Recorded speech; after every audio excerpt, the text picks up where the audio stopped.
Welcome to Heartspeak Podcast, episode 46. Healthy women, happy women. Yes, I did think about the title of this podcast, and I thought, should I call it Healthy Feminine, Happy Feminine? But I felt I was just going over the top to try and include everybody. And especially since I, first of all, am a woman, and secondly, I've spent a lot of my life taking care of women. I've seen probably 80 to 90% of women in my practice.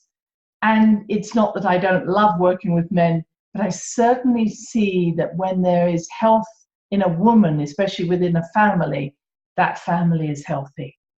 Many a time, a woman will bring her problems to see me when really it is for the family. And that's commonly the case, that she is the one that will bring the health back to the heart of the family, to the hearth, to bring warmth back where perhaps something has become disturbed. But I'm not seeing the health that I would like to see in women, despite the equality, women taking their place in many areas of society, women receiving the paychecks they deserve. We're actually seeing more illness in certain areas for women, and that to me is the barometer of success as to the empowerment and the embodiment of the feminine in our women. And this is across the board. Yes, I live here in the United States, but I'm seeing it in all countries. Some countries certainly are having issues in different areas than we do see here in the States or in Britain. But overall, we're not seeing a decrease in illness. In fact, we're seeing an increase. And I want to explore in this podcast why this may be happening. I'm going to be talking about specific illnesses. You may not have heard of the illness or have ever met someone or even had it yourself. But at some level, I'm talking about what makes us women, if you are a woman listening, because of my uterus or my ovaries, or perhaps because of my hormones, that it's not just waiting until you get sick to do something. But perhaps as I'm speaking, you may say, wow, you're talking to me even though I haven't yet manifested that illness. And that's really what I hope to achieve. And if you are somebody who knows someone with one of these illnesses, please pass on the information to them, because it's too late, really, to only start acting once the illness has appeared. As you have heard me often say, my first question to someone is, what was going on when you got sick? So we often know something's not right before we start. And so if we can really practice preventive medicine, not fear-based prevention medicine, but truly enhancing holistic medicine, bringing forward what needs to be rebalanced in our system, that will help us. And I think there are illnesses that truly are affecting us as women in a whole, or I should say women as a whole. But I want to say is that may be a global issue, but I also see it in families. So what am I talking about? Well, we have 60 to 65% of women around the world experiencing symptoms of PMS, premenstrual syndrome. And that's a very high figure. It's a sign that something's not in balance. And I think because the menstrual cycle of women is so much about cycles and rhythms, these symptoms are showing me that we are out of rhythm with ourselves. Something is out of balance. And maybe I just want to start there. You may or may not know there are 3 phases to a woman's cycle. There's what we call the estrogen or estrogen phase, where we are creative and active. This occurs just after a woman has a period. And then at ovulation, she releases the egg that she's been developing. She releases this energy of creation and awaits fertilization if that's what she wants, or she awaits fertilization of her ideas. You do not in any way have to be asking to have a baby every month. Indeed, as you may well have heard me say, we have over 450 cycles in a lifetime as a woman. And therefore, this is not accurate to say that women only have periods in order to have a baby. the average number of babies per woman in the world is 1 to 2. So each month, a woman is being given the opportunity to ripen not just one of her eggs, but one of her dreams, one of her creative ideas. And that can occur even after menopause. So that even after menopause, a woman then is aligned much more to the moon, and after the dark moon, up to the full moon, is a woman's most fertile time, or I should most creative time, leading fertility of her ideas. Just to be clear there, fertility or fertilization is not just the development of your ideas, it's the fertilization, the sperm meeting the egg, is bringing that dream alive. If I fertilize my ideas, it's the time where I will share what I'm doing so that other people are excited by my ideas. It's not just all on my shoulders. It might be a time when I send out an email blast and tell people what I'm doing.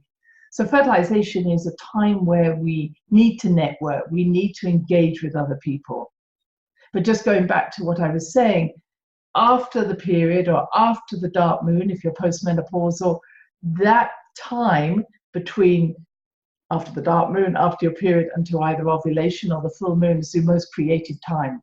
We relate that to the hormone estrogen, estrogen. And most women are not estrogen deficient. But after ovulation, after the full moon, becomes our problems. Because this is when estrogen starts to fade off and progesterone becomes the major player. And more women are progesterone deficient than they are estrogen or estrogen deficient. What does that mean? As I said, just after ovulation, after the full moon, that's your fertile time. That's when you want to engage with people. You're actually sexier during that time. You're more sociable. But then maybe 10 days before your period or 10 days before the dark moon, you actually start to withdraw. You want to nurture your dream, your fertilized dream. You want to engage with it. You want to give it literally what any seed needs in order to grow. So it's one thing to plant your seed. It's another thing to give it water and food and minerals and sunshine to make it grow. And that's the time we're not good. That's the time often we lose interest or we go on to the next project.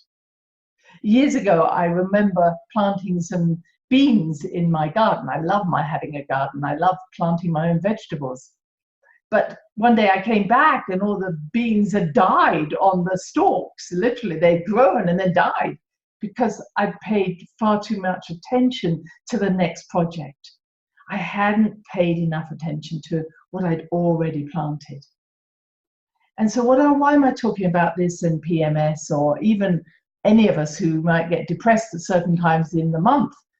It may well be that we're paying far too much attention to the doing part, the creative side, the what am I going to do next, and far too little to the progesterone side, the nurturing side. And that can just be in your own life. Where are you doing and not nurturing? Where are you being asked to move on from a project rather than being able to sit back and enjoy that project and nurture it? Where are you being told, oh, okay, the next thing? I remember so often that when I write a book, someone will say, so what's your next book going to be? Almost a few days after it's been published. It's like, stop, this is taking me a year, 2 years to write. I'm now going to nurture myself with the fruits of my endeavors. I'm going to relax. Just as a mother animal would relax at some point to enjoy the fact she's just given birth. It's an exhausting process. And that is why, I may say, we are seeing so much more postnatal depression. That women don't have that period of time where they can relax with their newborn, take time out. When I was born, my mother would always book herself into a nursing home and have at least 2 weeks with each new baby. My father, somehow, coping with the children that were already there.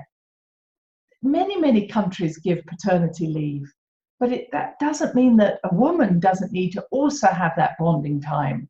I mean, 2 weeks is nothing. that first 6 weeks, so essential for the bonding to that newborn baby. I'm not saying a man can't do the bonding, or a grandmother, or anybody else who takes care of that newborn, but there is a special bond that occurs within a mother-baby relationship within that first 6 weeks, when the hormone oxytocin is released by both mother and baby as that mother holds that child to the breast. So I jumped a little bit. I went on to postnatal depression, but I'm just coming back to PMS. When we do not take that time 1 week before our period or 1 week before the dark moon to actually pull back, to become introspective, to quieten down, not to be so sociable, not to start a new project, but we say, actually, I'll do that after my period or after the dark moon.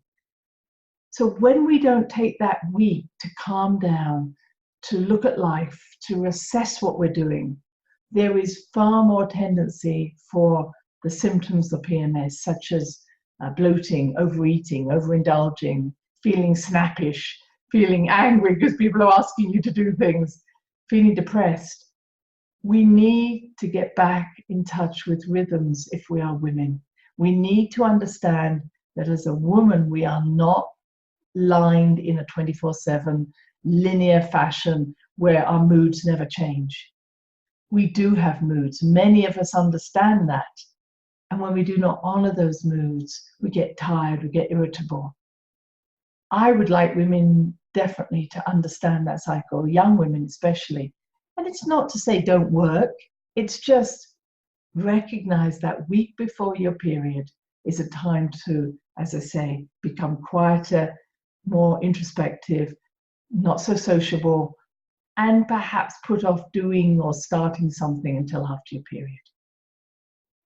Now, menopause also has its own symptoms.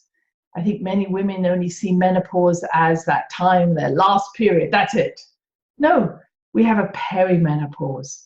That goes on almost 10 years. 10 years!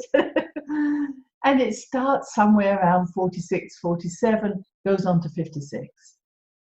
And it's the period of time where we are breaking down our energy from the mothering energy. It doesn't mean that you're not going to be a mother anymore, but you're less inclined after 56 to be wanting to nurture and contain and maintain, look after. And you're more wanting to have time again on your own, but time to be the wise elder, the crone, to give wisdom, maybe to have time with your grandchildren, but to give them back at the end of the day, to make time for friendships and community that isn't about taking care of people.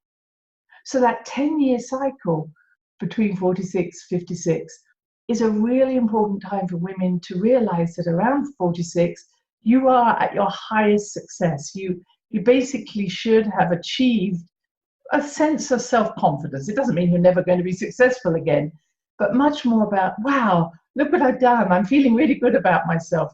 So that as you move away from doing things to gain ego success, you bring all your wisdom and all your experience to your wise women crone years.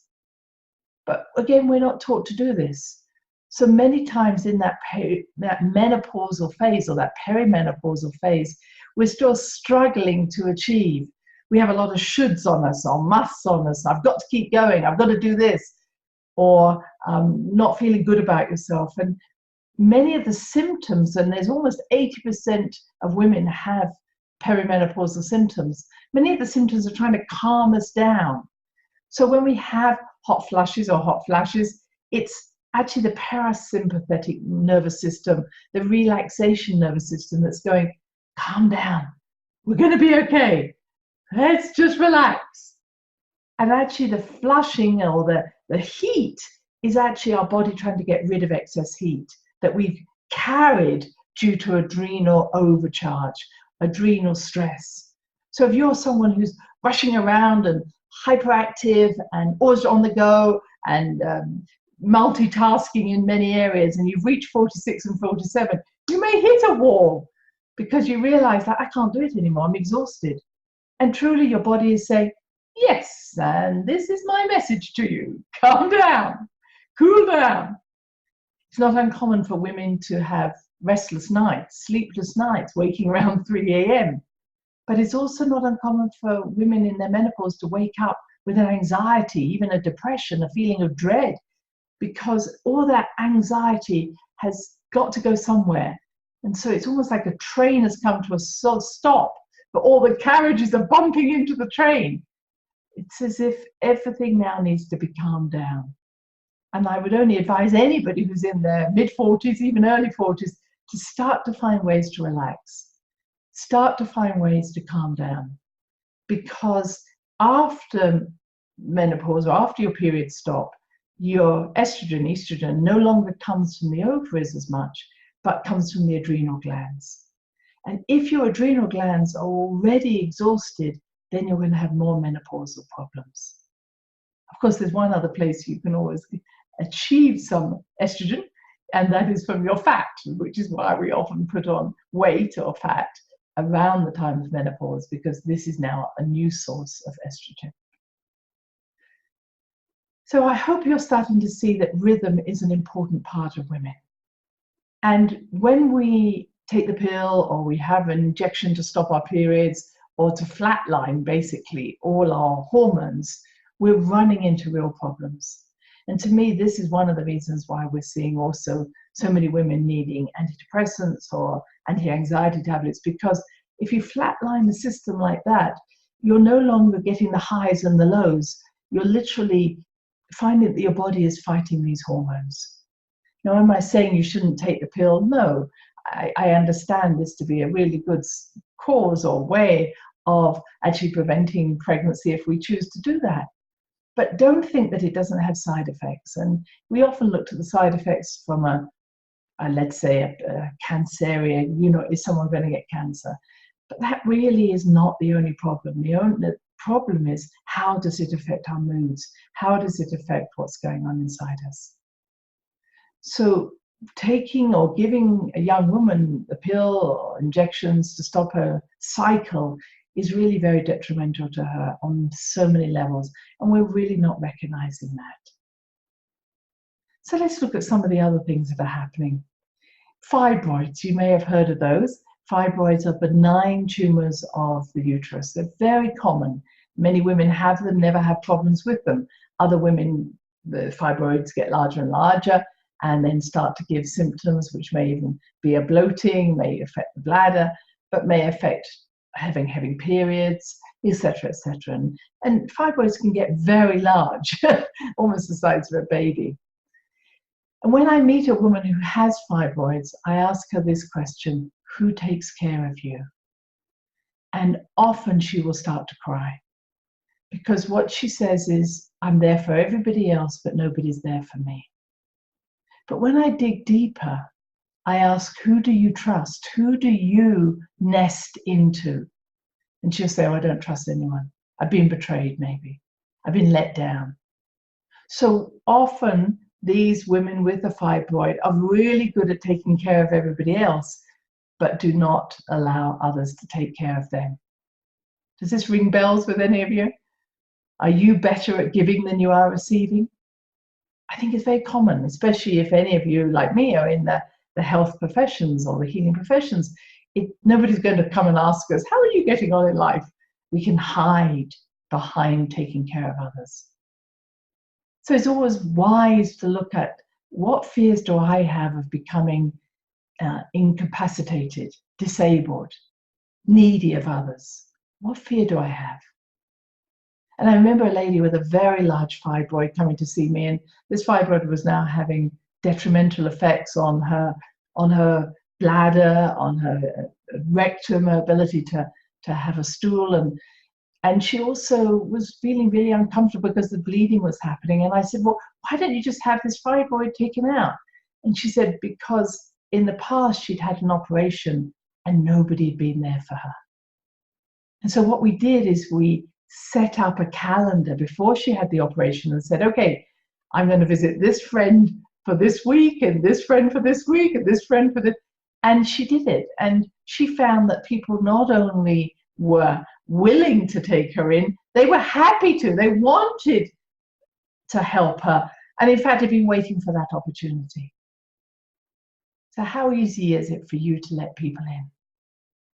And a fibroid relates very much to the liver meridian. The tumor itself is a little ball of anger. Where are you holding anger in? Where are you feeling that nobody's there for you? Where do you resent other people? Remember, this is in your uterus. Your uterus is your place of power as a woman, but it's also a place of relationship. Where have you been disempowered as a woman? Where have you felt that nobody's seeing you or hearing you or trusting who you are? Where have you been betrayed? Where have you been abused? So many of the issues we see in the uterus are around these problems. And just to be connecting to that sacral chakra, which is where our uterus is, we have lower back pain. Now, that isn't only seen in women, but in women and men, the question is, who supports you? Because when we haven't felt supported, our back goes, our back gives way. We feel that nobody's there.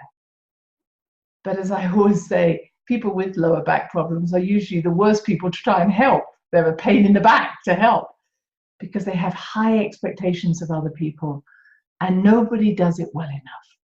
So are you one of those people who says, I'm fine, I'll do it myself, and has that inner message that says, if the job's worth doing, do it yourself?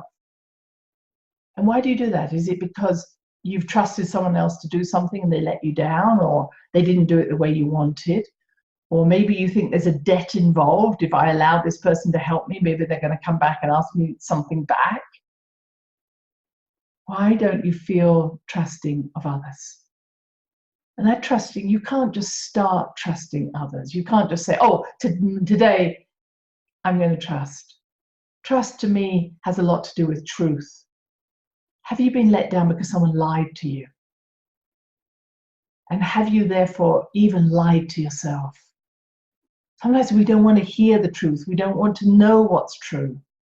And when something happens that absolutely knocks us sideways, we say, oh, it's that problem. That's the person that gave me that problem. I don't trust people. Sometimes what we don't trust is our own heart, our own womb. We should have known. I knew something wasn't right. So sometimes that ability to trust others is also our ability to trust ourselves, to listen to our intuition, listen to our heart, listen to our womb, listen to our gut feelings, we often call them. Where am I swallowing what doesn't feel right? Where am I not acknowledging? Where am I putting it down into my guts and just saying, everything's fine, smile, big smile, when I know it's not inside? And that reminds me of the illness, irritable bowel syndrome. Irritable bowel is where we swallow things that don't feel good. We keep everything inside. Everything that feels, if I may use the word shitty, we hide inside. We hide our hurt, our pain. And then our bowel goes into spasm, and sometimes we get diarrhea because we can't hold it in anymore, and other times we're constipated, we're bloating with it. What are you hiding and yet smiling? What are you not able to digest? I could go into indigestion there, but many a time, issues around the sacral chakra, lower back problems, fibroids, and irritable bowel, colon issues are where we're trying to suppress something, especially in terms of relationships. What relationship does not feel safe? Where do you need to make amends? Where do you need to open yourself up to a relationship, not from a place of vulnerability, but from a place of strength? And you can only do that by saying, I trust myself. I trust myself to be heard. If I'm not heard, this is not the right relationship.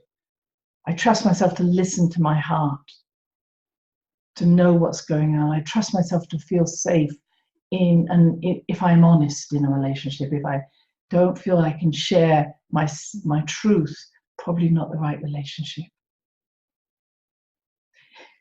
And at the same area, I'm just going to go down to the neck of what we call the neck of the womb, the cervix. Cervical cancer, cervical cancer, cervical dysplasia often, early signs that there may be cancer. If you've done any of the work with me in women's work, I believe there are two sacred guardians to your sacred temple being the place of your womb, your place of power, of transformation, of wisdom, everything that we've ever known we carry in that womb. But sometimes when we have that beautiful strength in our womb, others have maybe abused it, tried to steal it, and go back to not trusting. And one of the places that we need to have a good doorkeeper or guardian is that neck of the womb. It's what I call the inner doorkeeper. At some time you may wish to see, do you in a meditation have a doorkeeper, both in your outer doorkeeper, which is your vagina, inner doorkeeper, cervix. Inner doorkeeper, cervix, is about, do I feel safe? Do I feel that not only can I share outer experiences with someone, but where do I keep other parts of myself still or quiet? In other words, where am I a pleaser? Where do I give away my power by letting people walk all over me? Where do I just let people walk in and out of my sacred temple whenever they fancy? We have seen so clearly in women who have had cervical cancer that they are more having a tendency to not speak out than the women who have mild dysplasia, but then that gets better. Learning to speak out, learning to trust again your intuition and say something. Learning to see that being a pleaser does not serve you. And asking yourself, what's in it for me? What do I want to get out of this relationship? Rather than how do I serve others? And there's one other condition I want to talk about is endometriosis. Endometriosis is where small pieces of the lining of the womb are found all over the body, commonly in the muscle of the womb, but they can be found in the pelvis, it can be found even around the face. And every time a woman has her period, she bleeds from those areas, which causes the blood to drip into wherever it is and cause scar tissue. It's a very painful condition. And once again, some of the research that's been done has shown that women who have endometriosis often have inherited an ancestral myth about being a woman, about getting pregnant. And it's almost as if that endometrium is moving in the opposite direction to where it needs to go. When we have our period, we shed that lining of the endometrium. Here, it's almost as if it's suppressed. So what was the messages, or what were the messages you were given about being a woman as a young woman? What secrets do your ancestors hold about maybe pregnancy or anything else that may have happened to them as a woman? To me, endometriosis is a very serious illness and a debilitating one, but it's also one that we don't always dive deep enough in to be able to look at. What are the messages? How can we help a woman to have a healthy respect for her uterus, healthy respect for her femininity? I could look at other illnesses. Certainly ovarian cancer is there. Ovarian cancer is so much about your expression, your ovaries, your eggs are the expression of your creativity. I've worked with a number of women with ovarian cancer where that suppression has occurred, where someone has said, who do you think you are? You'll never manage this. And they've shut down, they've kept their creativity inside. And one final illness I need to talk about, which is polycystic ovary. This is now almost 1 in 8 girls have polycystic ovary, something I hardly saw when I was doing gynecology several decades ago. And here, if you imagine, the eggs are all on the surface of the ovary, and at each month, 1 or more eggs are released, jump into the fallopian tubes. But here, it's like a silvery sheen or covering goes over the top of those eggs, not allowing the eggs to develop and then release. It's a very high indicator of infertility, or it leads to infertility. And it has signs where there are higher levels of testosterone, higher levels of diabetes linked to this illness. And I would like to say is that not only may this young woman's eggs have been suppressed, or she may have been told, who do you think you are? You'll never make anything of life. But she may also have been wounded by a man, maybe a father figure, maybe been abused. But something about her masculine surrounding her eggs so that she doesn't become influenced or vulnerable to anything that could hurt her feminine. It's literally a way of her masculine preventing her feminine getting hurt. So if you know anybody with polycystic ovary, what went on in their life? Give them some ideas. How can we develop their feminine to be strong and capable and not needing the masculine to step in?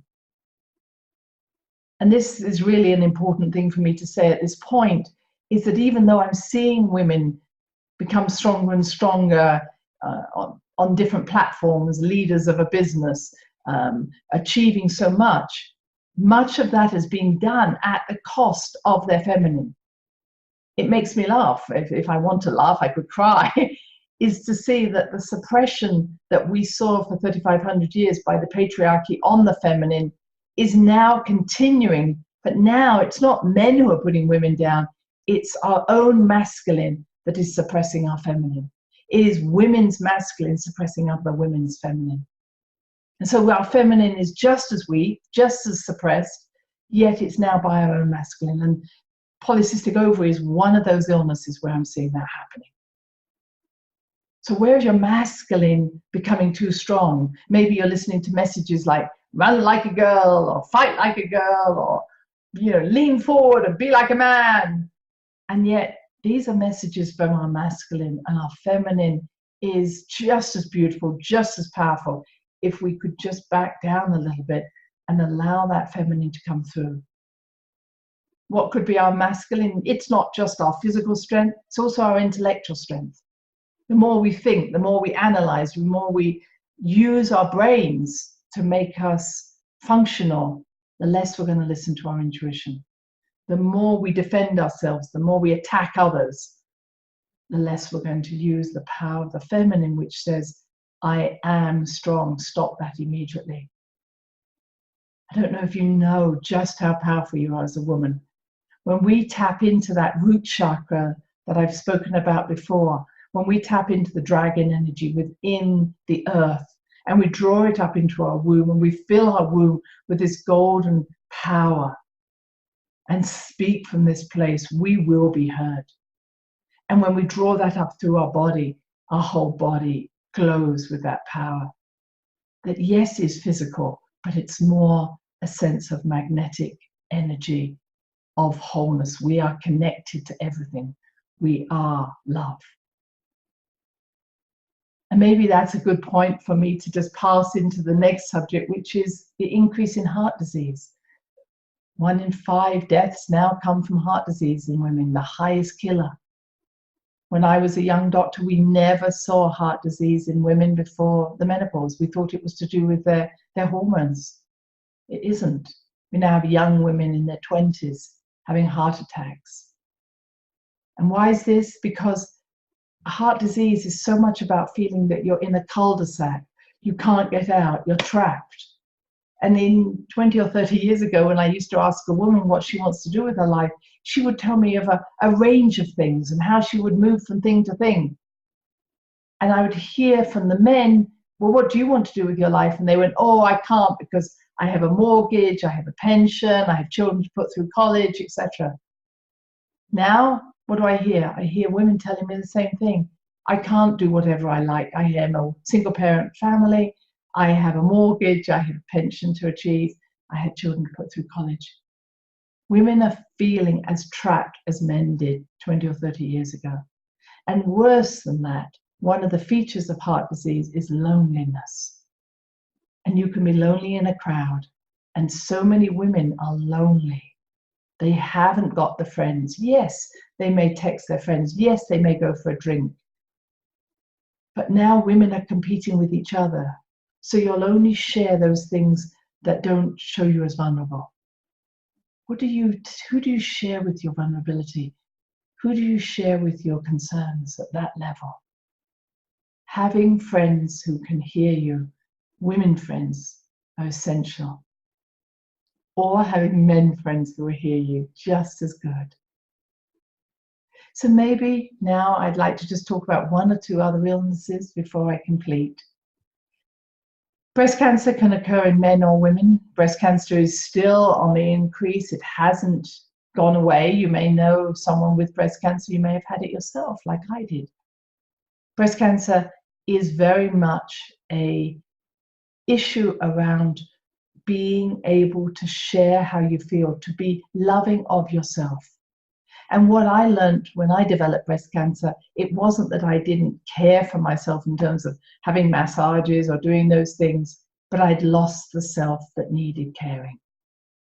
And that's that part of me that I've talked about before, about service over and sacrifice, about pleasing others. So come back to your heart. Come back to your breasts. Nurture yourself. Find yourself. Encourage your sisters, your friends, your daughters, your grandmothers, your mothers, to take time for themselves. Even if you might say, no, my family is also narcissistic. They're always only ever thinking of themselves. No, somebody who has to make everything about themselves isn't loving of themselves inside. They're insecure. They're needing everybody else's attention. That type of love isn't just doing nice things for yourself. It's having true compassion for yourself. Where am I compassionate to myself? Where do I not should on myself? Where do I allow myself to laugh, to giggle, to bring myself home again, to my own rhythm, to my own body, to be in tune with me? And so I think I will leave that subject now on that matter. I hope that this has been some help to you, either personally or maybe the people you work with or maybe people you know. Most of all, for women especially, it is about embodying the Great Mother, embodying the Great Mother that lives within Mother Earth. Literally, when a woman is well and happy, she reflects that in the world around her. Not just in the people, but in the earth herself. And likewise, when the earth is not healthy, it's reflecting how a woman feels. So each day, take yourself, if you're a woman, out to your backyard. Maybe you just have a little bit of somewhere where you can go where there's a tree or some green grass. And if possible, even take your shoes off and just stand on that ground.